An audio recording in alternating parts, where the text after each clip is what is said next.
Hi, my name is Delaney Martinez. You're listening to the Freelance Writer Guide audiobook.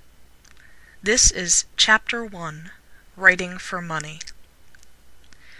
Professional writing, in the capacity of many clients to one writer, is called freelance writing. This essentially means that the writer takes projects, completes them, and receives payment once they are done. There are no uniform hours, pay rates, or even experiences.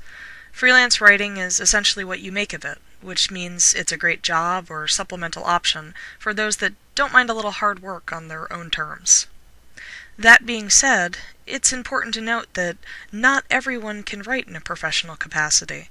If you try it out and feel uncomfortable or frustrated with the experience, it's entirely possible it's not a good fit for you.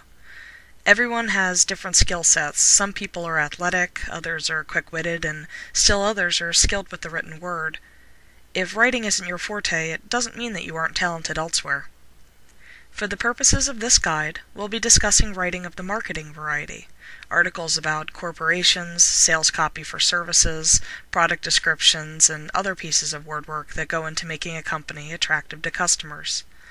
What we will not cover are pieces such as novels, short stories, poems, and other creative written endeavors. While marketing writing does take creativity and there are some shared characteristics, these two art forms are very different. Finding professional writing projects for creative forms is often considerably more difficult than marketing ones, and so new writers would do better to focus on the more plentiful option. Why do companies pay for writing?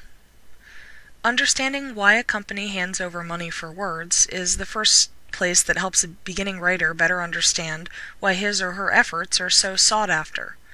The reasons usually fall into a mix of two camps, the customer side and the technical side. The customer must be spoken to clearly and concisely. They need to be informed about the product so they know why they ought to buy or consider it. The written word has an advantage over in-person salespeople. It can reach millions of people that aren't in the store, and it can be carefully written beforehand, whereas spoken discussions must be quickly created on the spot.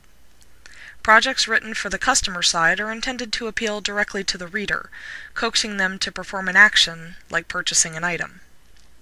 The technical side, as you may imagine, is a little more complex.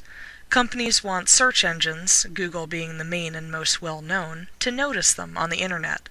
Good notice equates to higher placement in the search engine results pages, or SERPs, a fancy name for the screen you see after you search for a term on the engine's website.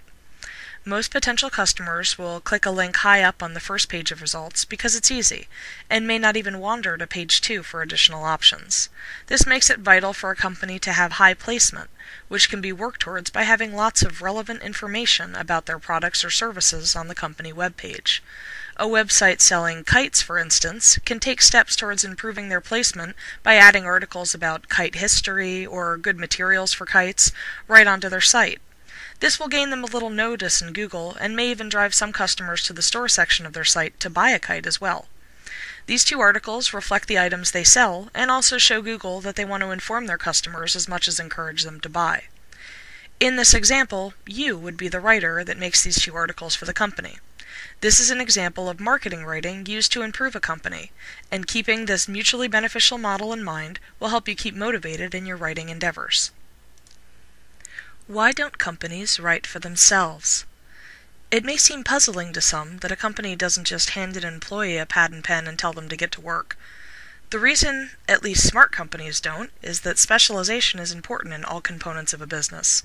Managers don't pull warehouse employees away from moving pallets to work on the sales floor, and restaurants don't expect waitstaff to come into the kitchen to cook. The best results come from putting employees where they do the best work, and smaller companies don't have the money to keep a writer on staff. Some projects may even involve cleaning up the mess left behind when companies take a shot at writing without the proper skills.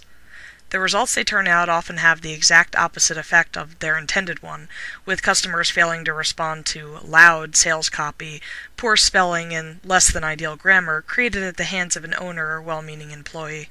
These companies seldom make the same mistake twice, and will usually gladly hand off the task to professionals after seeing their own lackluster results. Why you should write for money. Writing for money is a rewarding career that can be taken up by anyone that can manage the right tone and work ethic to succeed. It doesn't take a college degree, a stumbling block that has forced many people into jobs they hate for the sake of getting by financially. It is not a scheme that requires hours upon hours of unpaid training, an expensive startup kit, or even a job that requires you to leave the home. It's an excellent way to make some money to pay for groceries or gas, and it requires minimal, if any, childcare if you happen to have a family.